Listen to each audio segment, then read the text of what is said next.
The year is 793.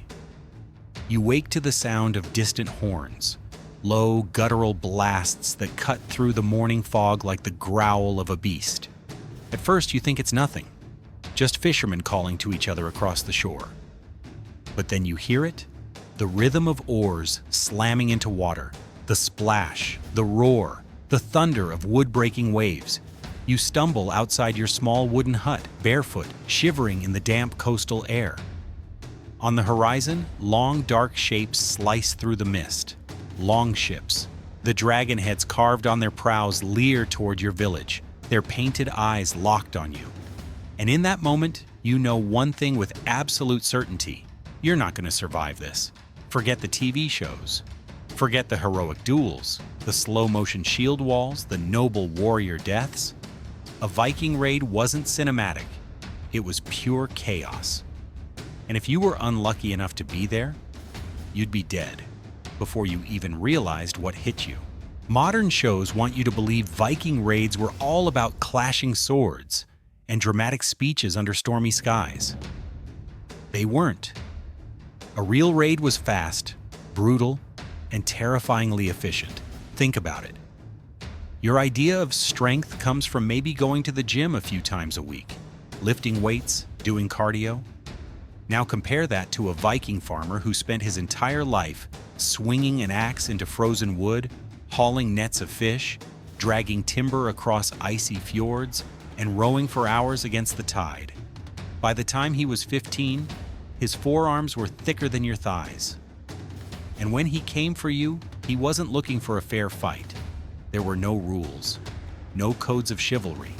A raid was about shock and awe.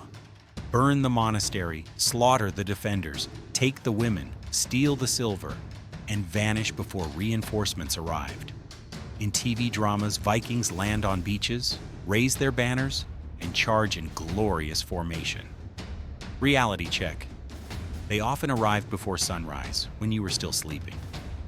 By the time you stumbled awake, the longships had already grounded, and a tide of screaming warriors was flooding into your home. You'd be lucky if you even got the chance to pick up a weapon. Picture it. You're standing there with nothing but a wooden pitchfork.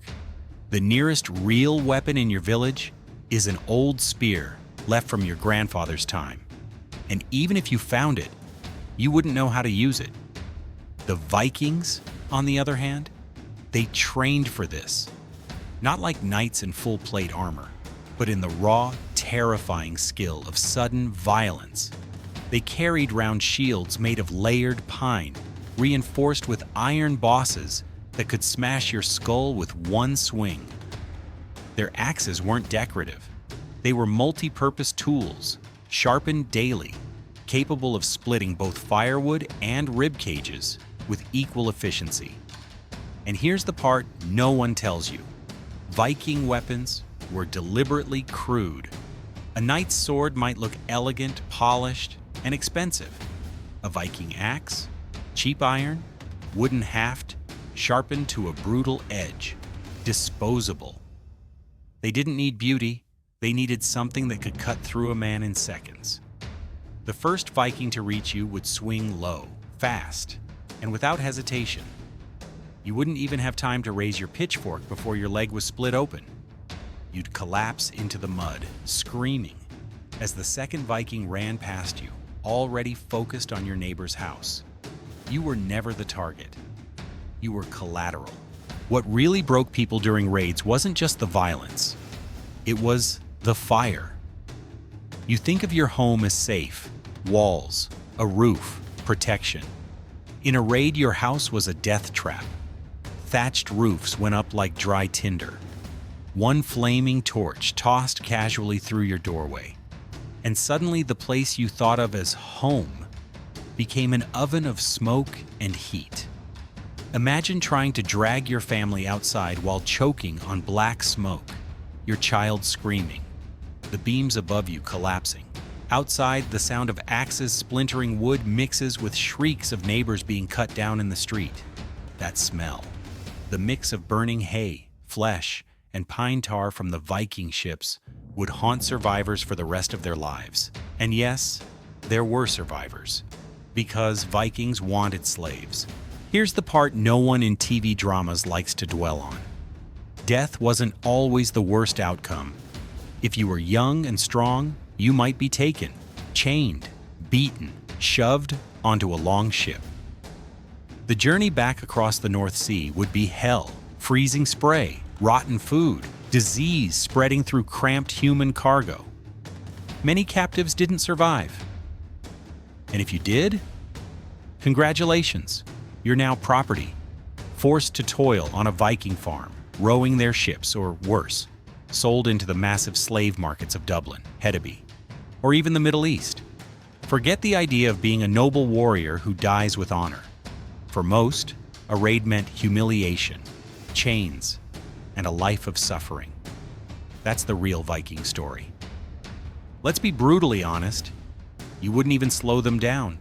Think about your modern reflexes. You panic when your Wi-Fi cuts out. Imagine facing 30 screaming men with shields and axes. Your brain would freeze. The Vikings thrived on that panic. Their raids were psychological warfare.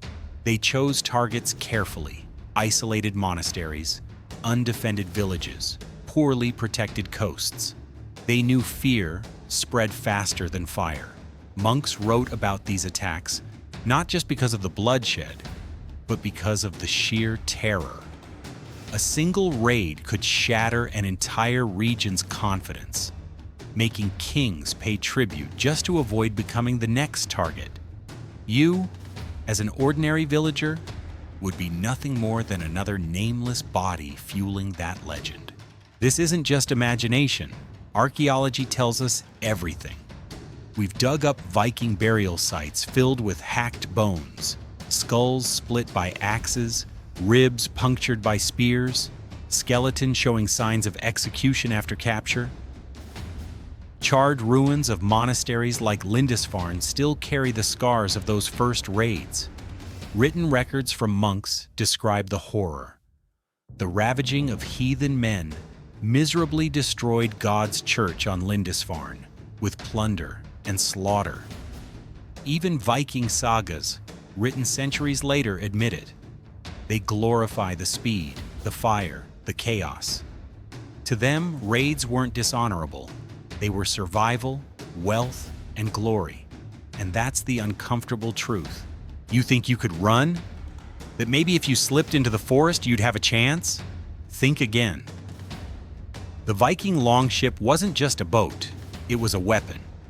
Built from overlapping planks, sleek and flexible, it could glide across open seas or skim shallow rivers with terrifying ease.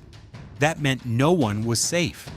Coastal villages, inland monasteries, even towns dozens of miles upriver could suddenly find dragon-headed ships sliding silently through the mist. Imagine standing in the dark of dawn, watching 20 ships beach themselves within minutes. Men leaping overboard into knee-deep water, shields raised, axes flashing. And here's the terrifying part: they were fast. A trained crew of 30 men could row a longship at up to 10 knots for hours. That's faster than you could run across muddy terrain with your family in tow. Even if you made it to the woods, the Vikings could simply torch the village, take captives, and then row upriver to hunt down the next settlement. There was no such thing as out of reach. If there was water nearby, you were already in danger. The true genius of Viking raids wasn't just their violence, it was their timing. They struck when least expected: festivals, market days, religious holidays when defenders were drunk or distracted. And they always made sure survivors were left alive to spread the story, because stories were their greatest weapon. Fear traveled farther than ships. Monks and chroniclers described the raids with words soaked in dread. Never before has such terror appeared in Britain. Those words, copied and spread, magnified the Vikings' reputation far beyond their numbers. In reality, Viking raiders often traveled in groups of 30 to 100 men, not armies, bands. But thanks to terror, they felt like thousands. Entire kingdoms bent the knee to pay tribute rather than risk annihilation. Now picture yourself as one of those survivors. You've just watched your village go up in flames, your friends cut down, your family torn apart. You stagger inland to warn others. Your face is black with soot, your hands shaking, your voice breaking as you gasp. They came from the sea. They killed everyone. They're coming here next. That's how empires were humbled, not through conquest, through fear. What came after was almost worse than the raid itself. The smoking ruins of your village would draw carrion birds by the hundreds. Wolves would skulk at the edge of the tree line, waiting for nightfall to feed on the unburied dead. If you survived, your choices were grim. Bury the bodies with bare hands, salvage charred scraps of food, rebuild homes with no tools, and pray the Vikings didn't return next season, because they often did. Once they knew a coastline was soft, they came back again and again. For kings, this meant bankruptcy, endless rebuilding, endless ransoms, endless tributes to buy temporary peace. That's why entire kingdoms like France ended up carving out territories for the Vikings themselves, birthing places like Normandy. But for peasants like you, it meant hunger, disease, watching your children starve because the fields had been burned. In fact, the real death toll of Viking raids often came not from axes, but from the slow grind of famine and plague that followed. And when historians say entire communities disappeared, this is what they mean. Not everyone was killed in one night, but within a year the survivors had scattered, starved, or been sold. Your village ceased to exist. You probably like to imagine you'd fight back, that you'd grab a weapon, rally your neighbors, and make a stand. Let's test that fantasy. You've never seen a man's skull split open in front of you.